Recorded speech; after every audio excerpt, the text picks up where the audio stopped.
A revolutionary leader who brought freedom to the world's largest nation after 70 years of communist dictatorship, or a corrupt Western stooge ruling from atop a pyramid of junk food and US dollars. Russians were deeply divided about their first president, Boris Yeltsin, in life, and in death, he continues to polarize opinion, even among those who knew him.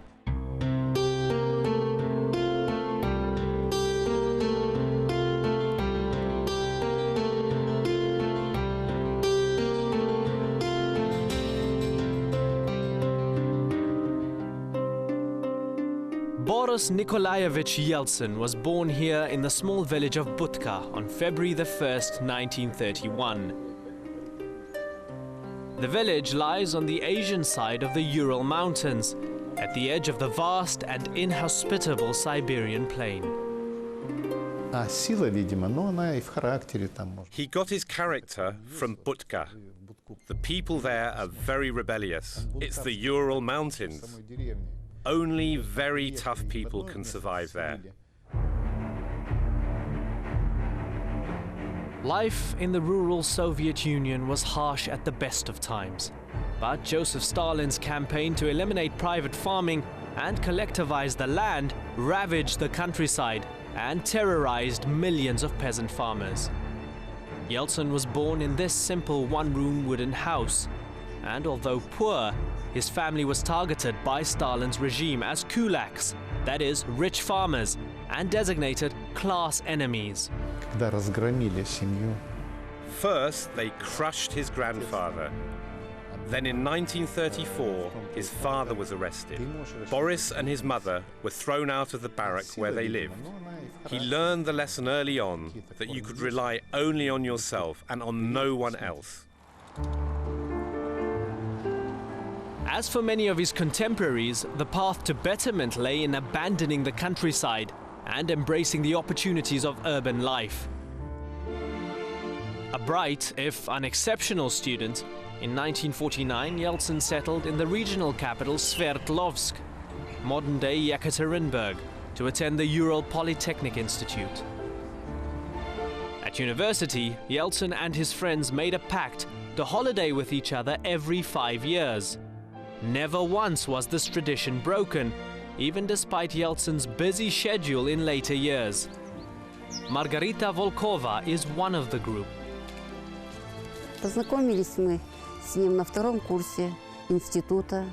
We got to know each other in the second year of the institute. He differed from the rest of us. He was a natural leader. He was always trying to get us together to do sport. We didn't used to talk about politics back then. We just used to enjoy ourselves. And it was not to politics that Yeltsin turned after graduating, but to the construction industry. Having married a fellow graduate, Naina, Yeltsin embarked on a successful career as a civil engineer in Sverdlovsk. The city is best known for being the site where the last Tsar, Nicholas II, was murdered following the Bolshevik Revolution of 1917. It was here that Yeltsin was to remain for the next 26 years and forge his reputation. Only one obstacle stood in his way to advancement. He was not yet a member of the Communist Party.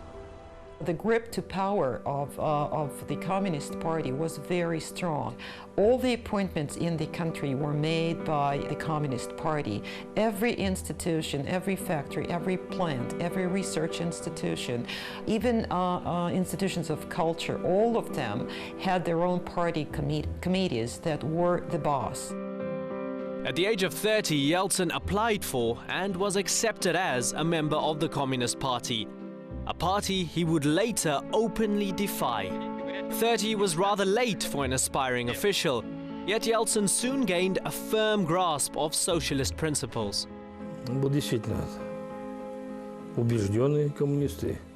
Yeltsin was a true communist. We used to argue about it. He told me that he'd read through all Lenin's works twice. That's 50 volumes. I said, "Why are you wasting your time on that? What use is it for the present day?" Yeltsin's knowledge of socialist theory was to prove useful, as he climbed the rungs of the party ladder, eventually becoming chief of the Sverdlovsk region in 1976.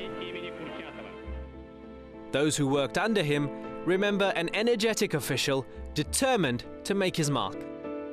Мы не привыкли к такому напору со стороны секретаря. We were not used to such pressure from the secretary and such attention to our work. He was very demanding and it was very difficult to work with him. Many employees left during his time because they could not work at the rate he demanded. At this stage of his life, it was for hard work and not hard drinking that Yeltsin was known. Но никогда никто из наших не напивался. The only thing I can tell you is that none of us used to drink when we got together, both at university and after. We rested, danced and sang. Yeltsin loved singing. The 70s and early 80s were a time of economic stagnation for the Soviet Union. Under the rule of Leonid Brezhnev, serious cracks began to appear in the inefficient command economy. Despite its superpower status, living standards in the USSR were low, with a short supply of consumer goods. Yet as local party boss, this austere environment offered Yeltsin an opportunity to distinguish himself and gain a reputation as a populist, never afraid to challenge the status quo. Вдруг на следующий год прямые передачи по телевидению. Yeltsin started to take questions live on television. Nothing like this had happened before. Officials would only ever appear on television on special occasions and never live. People used to call in and say, "We don't have water in our apartment, who's responsible?" Yeltsin said, "If the water is not restored tomorrow, take my word that the man responsible will be replaced." No one else in his position engaged directly with the people like this. In 1982, the ailing Brezhnev finally died. Mikhail Gorbachev, who took the reins of power in 1985, aimed to reinvigorate the Communist Party. Yeltsin's open approach and ability to engage with the people was noticed by the new administration. In 1985, he received the break he'd long been seeking. He was called to Moscow, quickly becoming first secretary of the Moscow Party Committee. The boy from Budka was now in charge of the center of Soviet power. Soon he was tasked with implementing Gorbachev's perestroika policy, a campaign of reform aimed at reviving the economy. In perestroika years, he was the Communist Party leader in Moscow, and he began his fight, his campaign, his crusade against party privileges, which made him immensely popular with the Muscovites.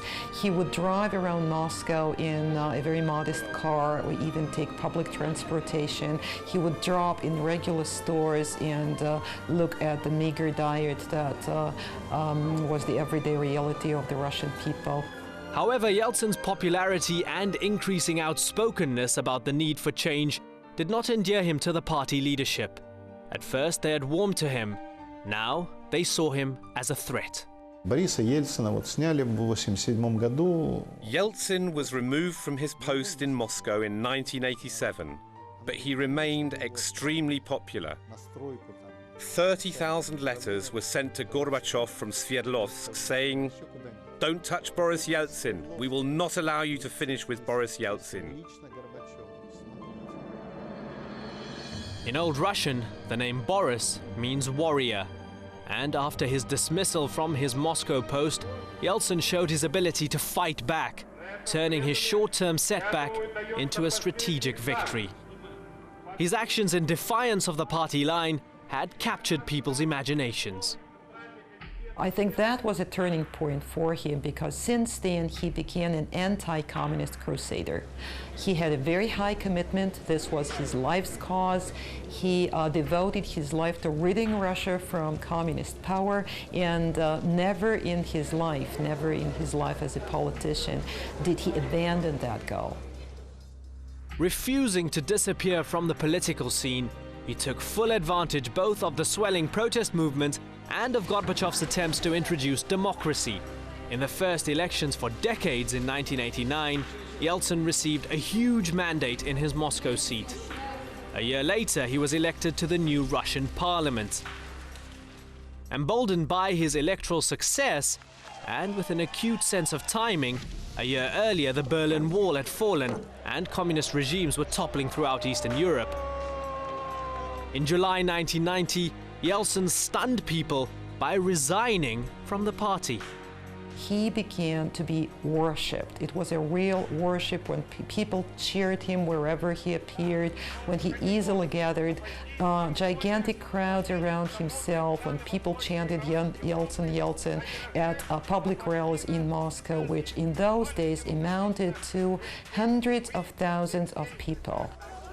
In early 1991, the USSR was embroiled in crisis as Lithuania tried to break away. Yeltsin took full advantage of the situation, calling for Gorbachev's resignation. He persuaded the parliament to amend the constitution and elect a president, a position he easily won. Gorbachev remained general secretary of the Communist Party, but Yeltsin had something neither Gorbachev nor any previous Russian leader had obtained: elected legitimacy. Yeltsin's finest moment was yet to come. And he had a very strong feeling about that. His intuition was saying to him that he can win at very big stakes, very, very big stakes. And he was playing a game.